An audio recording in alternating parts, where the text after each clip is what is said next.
welcome everybody. I've got a ton of slides, so I should probably get going. So you're not going to be here for like. But anyway, well, thanks for coming to my presentation on my sabbatical. As most of you know, I'm Burton Callicott. I'm a reference librarian here. So anyway, here's the kind of stock definition, which kind of camouflages something that is, really potentially pretty revolutionary, and it's kind of happening. It's kind of creating a real kind of paradigm shift in the scholarly communication, and I'll get into what I mean by that in a second. But I think it's classic of librarians to kind of be really humble about the things that they're doing, and even the term institutional repository, doesn't really have that kind of sexy cachet that it really should have. So if anyone can think of a better term that describes what it is, but kind of gives you that sense that it really is something that's exciting, I'd be anxious to hear it.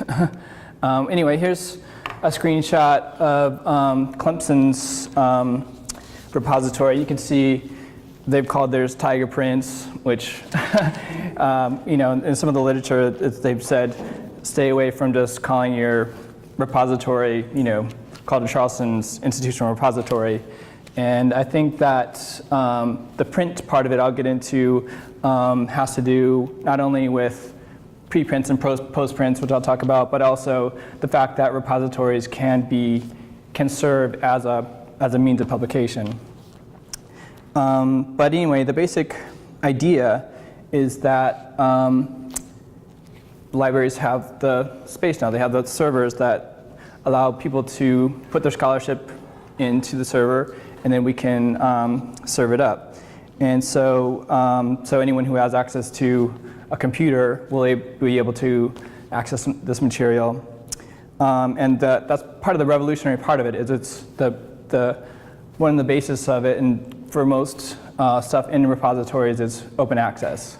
So as opposed to most of the journal literature and in books requires money, subscription fees in order to access this material. But with repositories, for the most case, we're talking about open access. Anyone who has access to a computer can get that information. But kind of, I think what really sparked this was librarians thought, well, we have all these people at our institution, including ourselves, that are spending all this time producing this scholarship, and they're giving it away for free to journal publishers. Journal publishers are turning around and charging us for the same material, at exponentially growing rates. And so, with the kind of technology that we have now, librarians thought, well, we can actually do the same thing basically that journals are doing, and we can do it for free. So here's a screenshot from Tiger Prints, and you can see at present, for the most part, repositories are working kind of in combination, complementing journals. And here we have cases. The PDFs that are here, for the most part, are either preprints or postprints. So it's the kind of thing, like if you submitted your article to a journal, the Word doc that was on your computer basically gets turned into a PDF and gets uploaded here. So essentially, we're talking about the same text that was in the journal, just not the same kind of typeset and formatting. But then in cases where the journal is open access, where there is no kind of barrier to that information, rather than putting up the PDF or the postprint, they just have a link to the actual journal. But so these allow you to see the text of the article. They also have the citation for the actual journal where they are published. And I think when we are in an institution like this, even at the College of Charleston, it's really easy to forget that there's large portions of the population out there that don't have access to the scholarship. Scholars working in third world countries, people in nonprofits, just the kind of general public is really kind of not able to participate in this scholarly dialogue. But with repositories and the kind of the real spirit of it is that we want everyone to be able to access this information and be able to kind of participate in the dialogue. And so probably some of you are thinking like, well, what about copyright? How's does this affect what journals are doing? And that's where the preprints and postprints come in. In most cases, most journals will allow for you to put up that information, the text basically, and there's different ways to kind of determine those copyright agreements, but one of the educational aspects of having a repository is educating scholars about their rights and the ways that they can negotiate with publishers so that they can make their work open access. Okay, so the other part of repositories, so you have your stuff in the repository, and repositories can optimize it to be found in Google Scholar. Obviously, real benefits to that, and there's some drawbacks, some issues. I mean, in part because of the way Google works, and so if you're at an institution that's got a really active, big repository, Google's going to rank those articles higher because there's a lot more traffic. So in some ways, it makes it more democratic, and for even us, I'm sure when we start doing research, we go to the library databases, but we all secretly know we go to Google. There's a democratization, but there's also still that kind of part of it that's, there's still some issues that we worked out in terms of ranking and what comes up, but we can talk more about that. And a lot of it also has to do with the number of citations that articles have. Well, so one of the nice things about the repository as well is if you have something in a repository, you know that you've kind of done the due diligence in terms of what is allowable to be uploaded in open access and what isn't. And have any of you signed up with ResearchGate or academia.edu? I mean, those places, as you know, as soon as you sign up, they're wanting to get those articles and get them uploaded. And I think some people are getting into trouble because they don't really realize that. But if you have your stuff in an IR, then you know which ones of your publications can kind of legally be shared in that way and which ones can't. So you can see in this search in Google Scholar, most of the results are coming from typical journals, but then this one is coming from a repository. And even though it's in Google Scholar, it's a student independent study thesis. Another feature of repositories, one of the benefits of them, is that when you upload something in a repository, the repository makes an agreement with you that they're going to curate that material, they're going to maintain the integrity of it, and they're going to kind of have a stable URL, stable home for that information.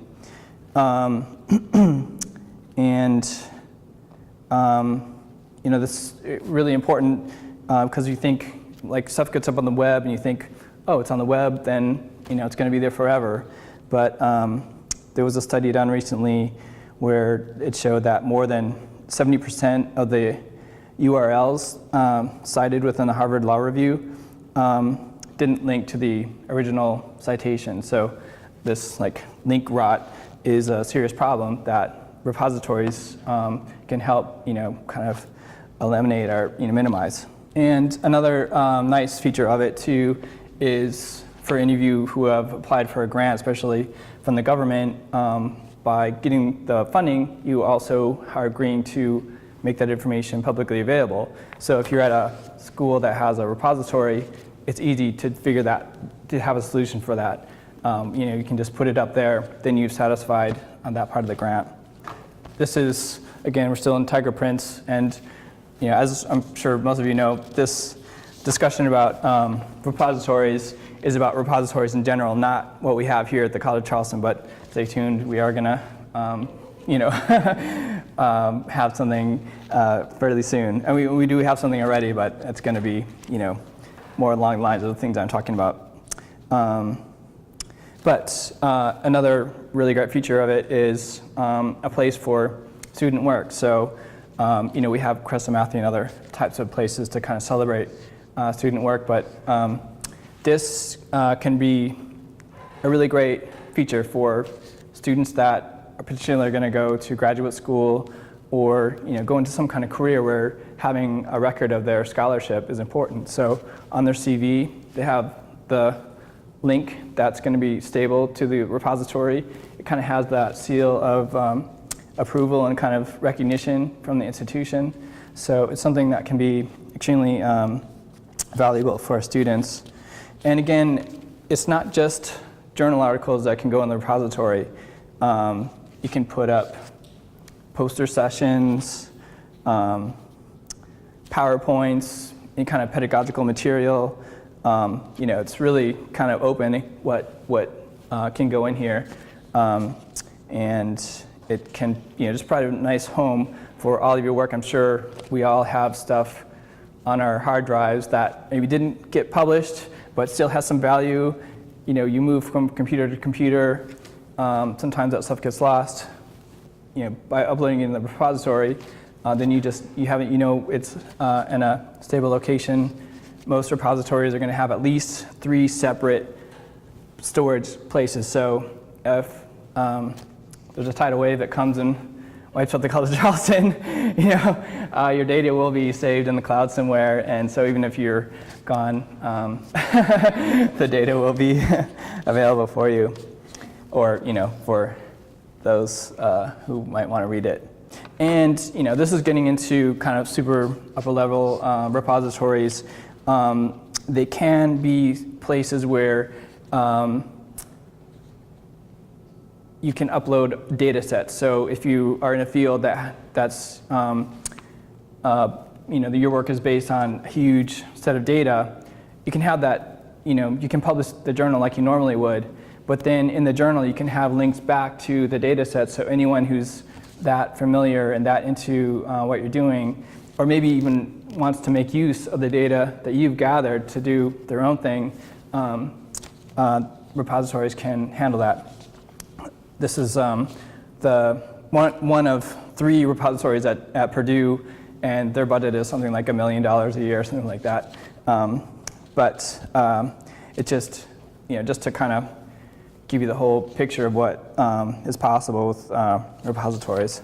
Finally, but not necessarily least important, repositories can provide a real showcase for an institution. So, our admin is always interested in this information in terms of assessment and also in terms of fundraising. So, if you have a robust repository, I think it's carries a lot more weight than just saying, we have this many publications, than to say, we have this repository, has this many items in it, has this many downloads.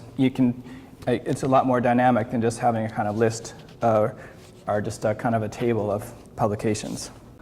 Finally, even though repositories are kind of presenting a kind of possible way that would eliminate journals altogether, they can also serve as platforms for journals themselves. So this is one that's at Yale, and so these journals, it's just like a regular journal that you would read in other formats, but it's just being hosted on a repository, and it can be peer-reviewed or non-peer-reviewed. And just to show you that you don't have to be at some place like Yale, you can be at the University of South Carolina, Aiken, and have your repository host a journal. So that's my kind of overview and just, not exactly a pitch, but I just wanted to let you know about all the potentialities of repositories. And so now I want to get into the book project that I did during my sabbatical. And the book is titled Making Institutional Repositories Work. It's kind of coming up from Purdue. Back in June of 2011, some of you may recall that I applied to be the head of reference. And in doing that part of the application, I was asked to answer the question, what's the future for reference services at academic libraries in the next 3 to 5 years?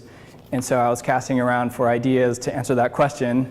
And I talked to John and Heather, and they told me, well, you should really look into institutional repositories. And, I hadn't really heard of it before, and it took, an hour talking to Heather for me to, really get it. But once I got it, I thought, this is something that's really great, and something that, we've all kind of gone through the process of trying to publish material that, there's got to be a better way.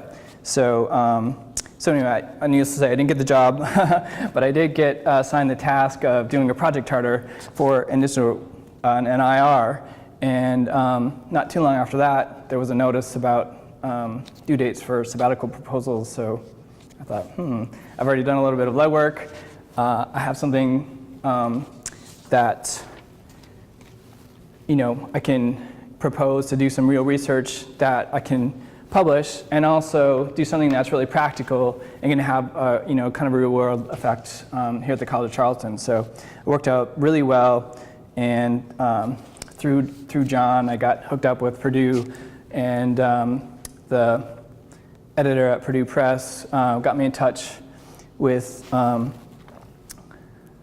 this is, if you can't see, the book, which is in peer review right now, so I'm sweating it a little bit, but since it's already for sale, I'm hoping that the peer review is going to go all right. He introduced me to David Shearer, who's been doing repositories for a long time at Purdue, and I set off to kind of prepare to put this book together, and was feverishly putting together this bibliography, trying to identify potential authors for the book, and was not getting much response from David, and I was freaking out. So I called Chris Vinson at Clemson, because I knew he was doing the repository there, and kind of begged him to get involved. And he said, well, I'm not really in a position to do it, but my good friend Andy Wesselak, who just came aboard, is really might be better suited. So I talked to Andy, and he was all over it. So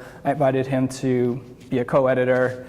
And between those two guys, who have been working with repositories for a long time and knew a lot of the major players, we were able to kind of get rolling and make some contact with some other kind of major players in the repository world, and get the book together. The basic idea for the book was, 10 years ago, repositories were new, and there were not plenty, but there was a handful of kind of books that told you how to build a repository. And when they first came out, librarians naively thought, we're going to create this repository, we're going to talk about it, and faculty are just going to go crazy. We're going to revolutionize the whole way that we do scholarship. And needless to say, that didn't really happen. So there was a number of years where repositories existed, but there were all kinds of issues with them. A lot of it had to do with just getting faculty to put stuff in, and there was other technical issues. And so a lot of the scholarship became really specific and really technical. But over the course of those 10 years, those people really started to figure things out and solve a lot of the problems that they initially encountered. But there hadn't been a kind of a book like that sort of like filled that gap. So our book, it's in some ways theoretical, but it's largely a very practical book. So it's kind of geared for people that either have a repository that isn't really as active as it should be, or people who don't have a repository yet but are really seriously thinking about it. So this book kind of breaks it all down, and it's in 4 basic sections. The first section has to do with platform. So you need something in order to organize, optimize, to actually interact with. And so the first section deals with different platforms. There's open source ones and there's hosted ones, and so it kind of covers the pros and cons and helps you make decisions about platforms. The second section has to do with policies, which sounds like it would be kind of boring, but in essence, it's sort of like what goes in and what stays out, and has a lot to do with copyright, and so there's a lot of issues there that get covered in the policy section. And then the third section is recruiting content, so that's been one of the biggest hurdles, is just trying to get people to put their stuff into it. Harvard kind of famously a few years ago just said, all right, anything that our faculty publish is just automatically going into the repository. Like, unless you say, don't put this in a repository, it's going into the repository. And that kind of opened up a lot of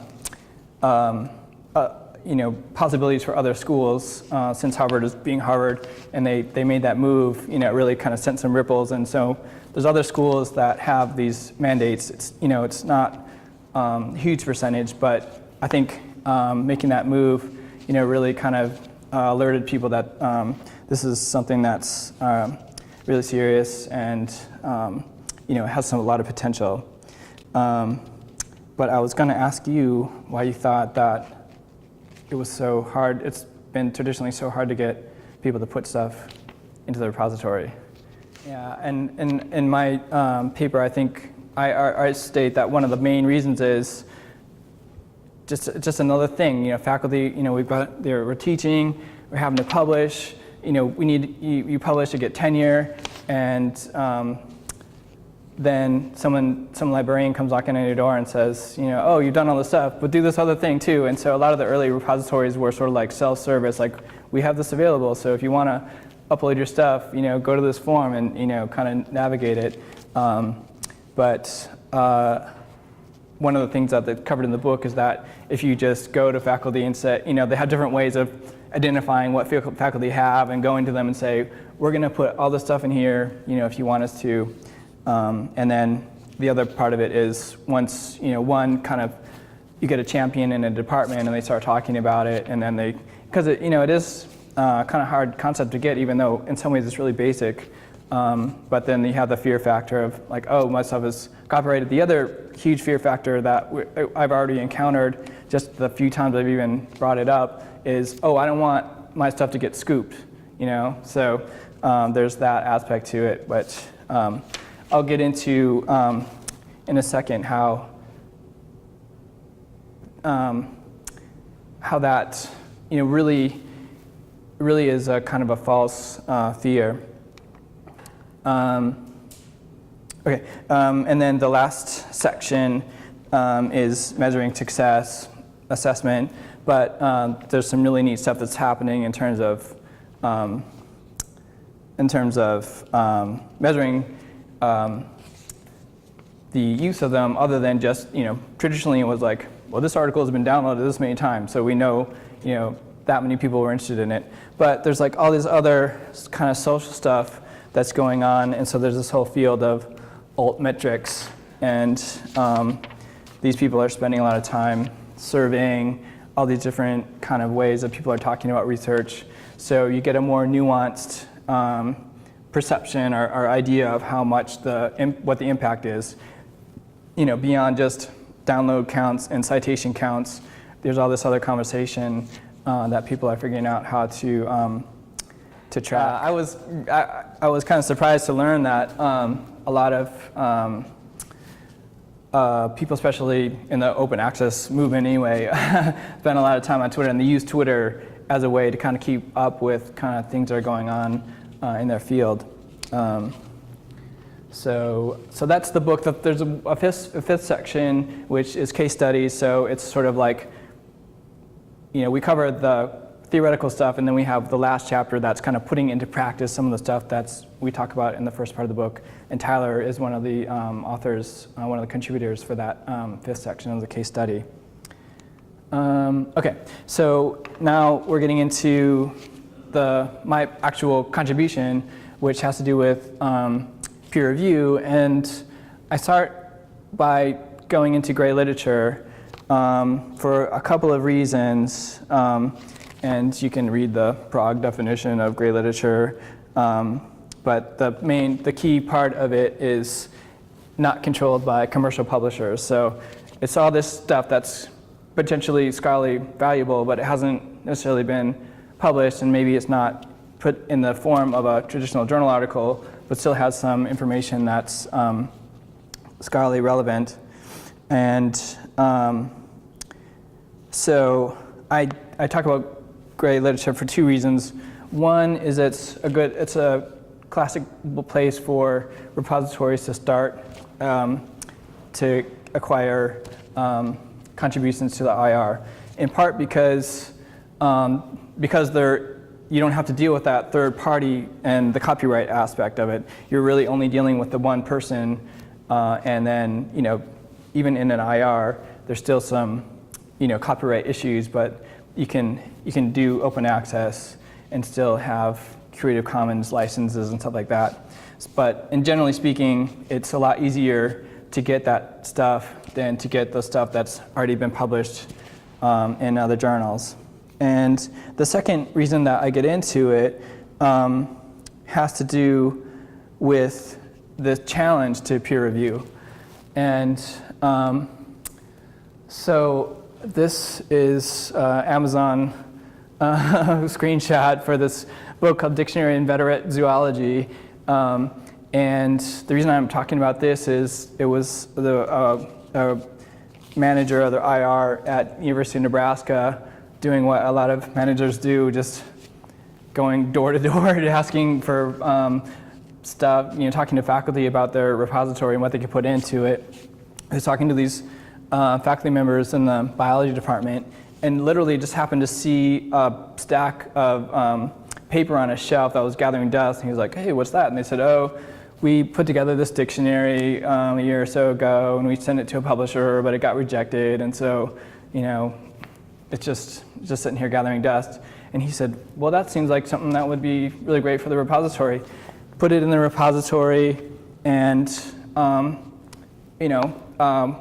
before too long, it was like people were downloading it. And he went back to them and said, look, this thing is actually kind of popular. And so then they tried again with the evidence that there's something that people are interested in. And so they used the repository to kind of revamp it and design it and make the book so you can actually download the book for free, or you can buy it on Amazon. But it's just an example of the way that peer review can sometimes prevent stuff from getting out there because you're relying on one or two people that might not resonate with them, but when you have put it out there for kind of a much larger peer review in a sense, some of these gems kind of come to the surface. And so the other one, which starts to really get into the revolution of repositories, has to do with, you can't really read it too well, but it's Twitter predicts the stock market. So this guy, Josh Bolin, and a couple of other people wrote this article that had to do with Twitter and its effect on the stock market, sent it to 2 or 3 publishers, 2 or 3 journals, got rejected. The guys that wrote it had a strong sense that it was something that was really valuable, and they took it and put it on a repository called Archive. Have any of you heard of Archive? I'm going to talk a lot about it in a second. It's a really remarkable thing.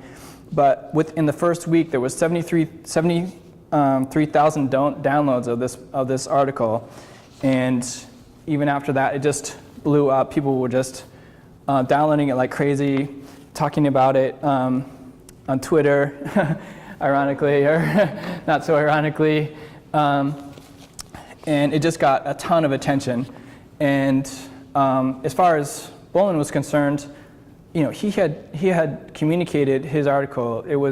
He had done what he wanted to, what you would imagine all scholars want, which is to share what they know and share their scholarship. But because he also is in a traditional school and needs to get tenure, he did, even though he was satisfied with the kind of impact it had, he did take it then and tried to get it published again. In fact, there were other journals were contacting him and wanting to publish it. So, so this, it's not like we hadn't all thought that peer review had some issues, but this just kind of shows up one of the kind of major issues to consider with peer review and the ways that repositories can provide an alternative and also a challenge to that system. So obviously these are kind of extreme cases, but the reality for most repositories is they've got a ton of space, and so most repositories have a super liberal policy about what goes in because it's easy to put it in there, and then once it's available, you just don't know what kind of impact, how it's going to resonate with people. So we all know, and the other part of peer review is, in order to be someone who is asked to be a peer reviewer, generally speaking, you're a pretty established scholar at that point, and you might have your reputation to defend. If someone comes along and writes an article that really kind of undermines the whole basis of your career, and if you're going to be less likely to say that this is something that's worthy of being published in the journal. And I was wondering if anyone had seen this documentary about string theory called Elegant Universe. You have? Do you remember there was a scene in that documentary? There's a guy who actually conceived of string theory 20 years before other people did, and he submitted it to a journal. It has this dramatization of this guy like putting his paper into the mailbox, and then it got rejected. The world wasn't ready to understand this, and it got rejected. I think he just basically, he didn't even really get tenure. He just kind of faded away, and I'm sure how they even uncovered this. Maybe after he died, and they were like, "Oh my God, this guy discovered string theory before everybody else." But so repositories can kind of serve as like the YouTube of publication. You never know what kind of like Justin Bieber is out there, or E.L. James, author of 50 Shades of Grey, and at the same time, there's that other flip side to this approach to peer review, which is, maybe something is super popular, but it's not necessarily because it's super high quality. I'm gonna go into archive now after a brief comedic break. I don't know if you can read that, but most scientists regard the new streamlined peer review process to be quite an improvement. I wanted to just kind of like pose the question, like, what is a journal? I mean, in the past it was really obvious. They had to go to a typesetter, and they had to be printed. And now there's probably a handful of journals that we still get in paper. And so the question is, what is a journal? What are the two things that a journal provides? Well, the one thing is peer review. I mean, that's the one thing that's their main defense to this whole project of just putting things up there on repositories. They still have a peer review system. They have the network of people that do that peer review, and repositories, really don't. I mean, you wouldn't want people at your own institution necessarily to be, making those kind of judgments about their colleagues. I mean, some easily do, but then, you don't have the double-blind kind of aspect of peer review. And the other thing that journals provide is the cachet. We have all kinds of rankings for the impact of journals and the prestige of journals that, again, you don't get from repositories. Those things are kind of crumbling, as we can see from what's happening already, in particular with archive, and they cleverly spell it like this. Well, before we go there, Nature kind of dabbled in open peer review and wasn't that successful. Some modest attempts there. And then I was gonna note that 90% of scientific studies are not reproducible because there's a bias towards positive results.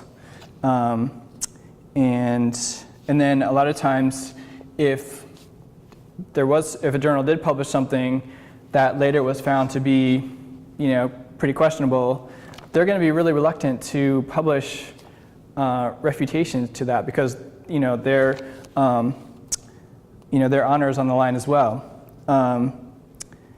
But with a new approach, if you have a number of people commenting, sort of like Amazon, all these reviewers right under the publication, you can immediately get a sense of what the quality of that essay is. And then, there's been some also kind of modest attempts at post peer review. So there's PubMed Commons. So this is a place where if you get vetted, you can go on and make comments about articles that have been published in PubMed, but that really hasn't taken off either. But when we get to archive, it's a whole nother story. And this is what it looks like. It's nothing fancy whatsoever, but it's hosted at Cornell. There's a couple of other schools that play into it. But it originally was just like particle physics or physicists that were doing it, and but now it's expanded to include math, computer science, quantitative biology, quantitative finance, and statistics. And each one of those larger groups has these subgroups. And so when you sign up for it, you kind of identify yourself with a major group, and then within that a subgroup, and you can upload, like once you kind of get vetted, you can upload stuff, and this is where you put stuff before you go to a journal. So you've just written your journal article, and you put it up there, and then all these people in your community can immediately start sending you emails and giving you feedback on that. And I really got into this when at the last Charleston conference. I don't know if any of you attended that session on what faculty you want librarians to know, but the first guy was the most interesting and the one who basically was giving the finger to librarians because he was saying, well, I don't even know how to get to the library site, and I did a poll of my colleagues, and only 2 of them knew, where it was, because we just go every morning. This guy gets up, first thing he does, he's logged into archive, gets in his little subgroup, and just sees what got published, and a ton of stuff gets published. I mean, it could be like 100 papers a day that goes up there. January 12th of this year marked 1 million essays that are in archive. And so first thing he does, he checks archive, see what's been published, that the previous day, potentially makes comments, and then goes into his lab and does his thing, and then, eventually it gets to the time that he puts his stuff up here too. And so with archive, the whole thing has been switched. This is where the physicists go to have that conversation, to share their scholarship. And then later, they publish in journals, but most of the physicists, according to this guy, they hardly even look at the journals. The journals become the archive, and archive, it becomes like the main way that they share information. So, not just, this is the part where it's not exactly like YouTube. Not anyone can just go in there and upload stuff, and not anyone can just go in there and make comments. I was able to sign up for it, but they do have these moderators for the different sections. So if I uploaded something, that no doubt would not be worthy of archive, it wouldn't get in there. But it's pretty liberal. And obviously a lot of stuff gets in there because, in any given day, there could be 100 papers that go into archive. And then there's this, they created this endorsement system, so the more kind of comments that you make, especially substantive ones, the kind of more your ranking you get. So the people that are, big time archive users, their comments kind of get weighted, or at least the people that are receiving those comments know, oh, this guy is someone who's, other people have regarded as someone whose comments are really valuable. So it's not exactly like YouTube, but it's definitely not like the traditional journal approach to publication. And the other part of it is not blind. So there's that debate too. Does having a blind review make it more fair or less fair? And in this case, it's definitely not blind.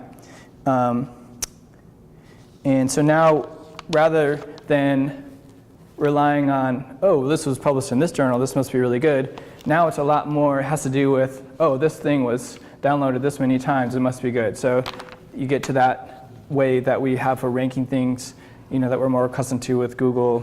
And so, again, it's a challenge to journals in that, this is a way to determine value as opposed to just the title of the journal. I just came across this and thought it was worth inserting.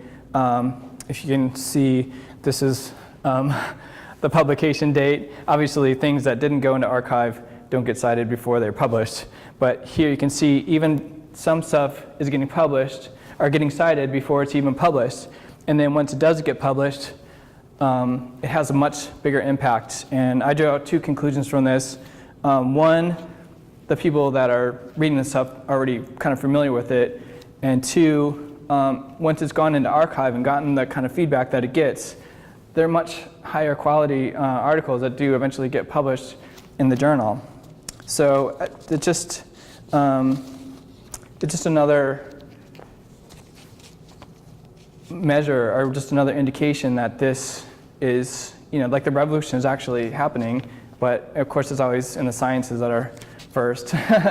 And you probably noticed, I'm going to ask that later, that I haven't really talked too much about the humanities, which are always like the slowest to make those kind of changes.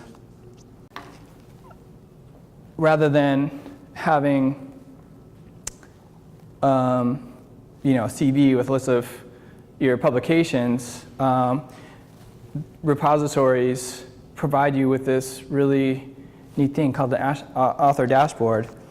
And so here you can see, you get like a regular feedback on the number of times someone's downloaded your article. It'll even tell you the keywords that they put into Google to get to your article. And it's just more and more information that you can get. This is mine. You can see it's like really modest, but this is, and it's not all my stuff. It's just the stuff that's in the Purdue repository. So just take that into consideration before you judge me for my small. But this, so in the future, like rather than a CV, especially for people that are clamoring to get research grants, if they can show that their work in the past has been cited this many times, as opposed to giving someone, again, just a list of journals they published in, that becomes to have a much greater weight and that kind of resonates with the people that are giving money. So it's in some ways it's kind of scary, because this puts you into a situation where things can get competitive. I mean, it's less so probably with librarians and history people, but for scientists, it's almost like the NBA or something like that. They have their stats, and it makes it really obvious who the major players are and who's really not getting read that much. So yeah, this is where I was going to ask if you thought that I mean, to me, I just can't imagine that this isn't going to slowly expand. I mean, it started with physics, and now, there's math and computer science, and, they're related. But I can only imagine that, eventually there's going to be, it would make a lot more sense for history to have archive as their kind of subject repository in English. But I really can't answer that. But I was going to ask if you all thought that might eventually be more like this is the direction that all publishing is going, or if it's just going to be like something that the scientists do, and people that are doing more traditional humanities will just kind of continue doing their own thing. Inevitably, commerce is going to find a way into this thing. I mean, the whole notion of open access, doesn't really go over in the United States anyway. And so one reaction that we're seeing from journals is something called gold publications. So green publications are open access and stuff that's in IRs. Green, as ironically, there's no money involved. The gold journals, it's like, all right, we're going to have an open access journal, but we're still requires money to make this journal happen.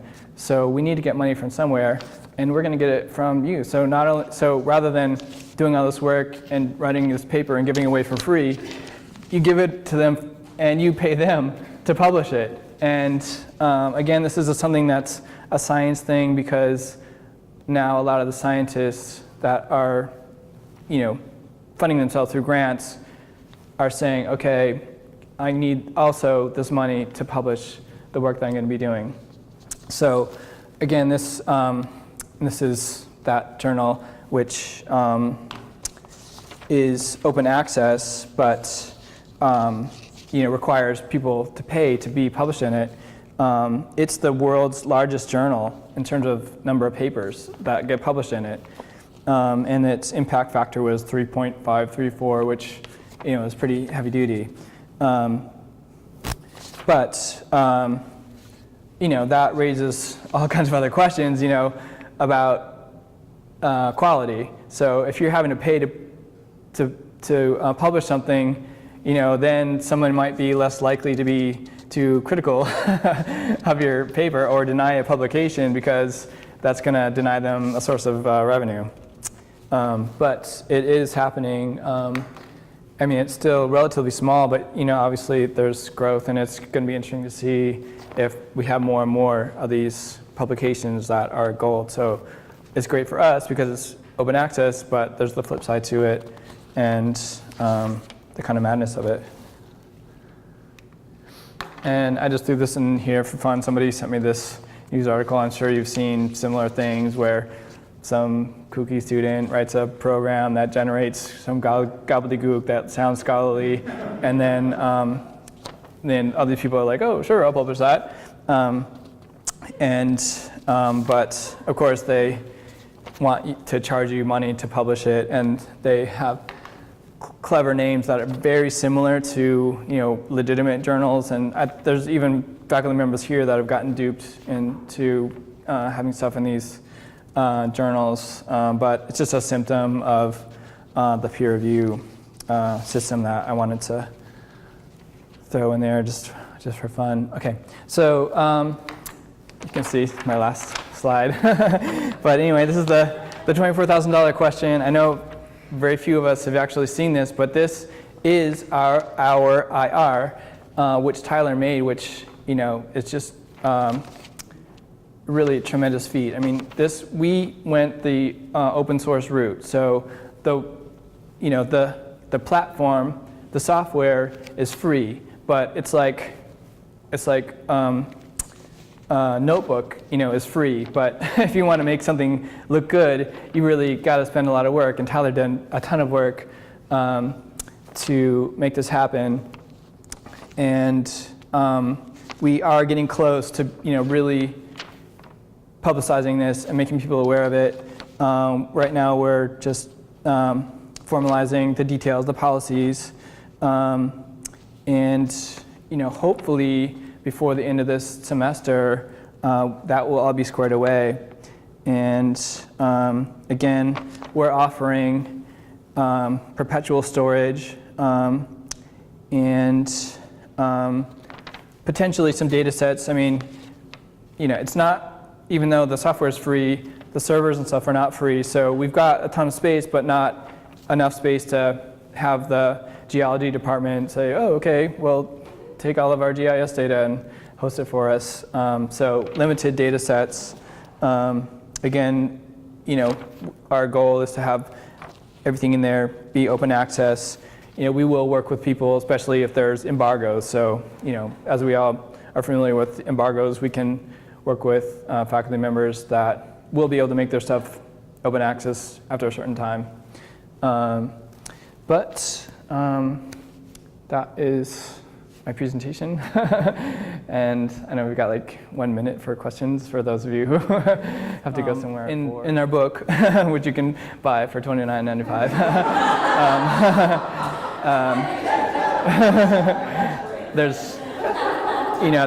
there's more than one chapter that talks about the ways to optimize what goes in so that the web crawlers find it and put it in there. But yeah, the hosted ones, BE Press is the main one.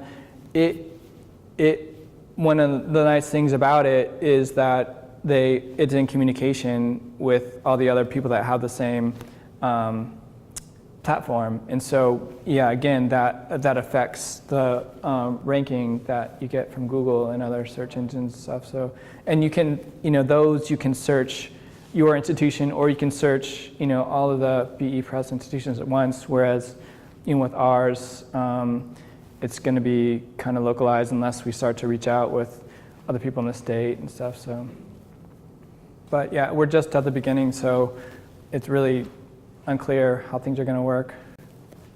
Will our IR have the dashboard for authors to see usage?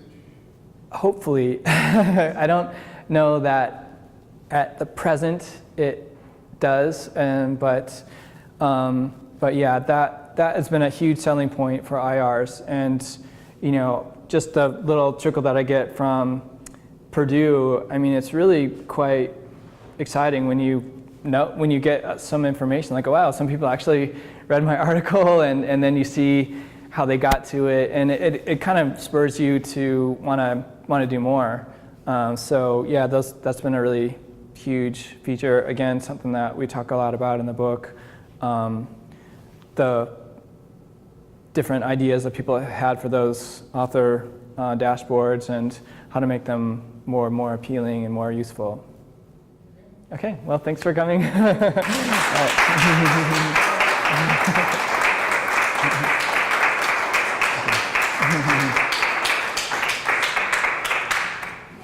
right.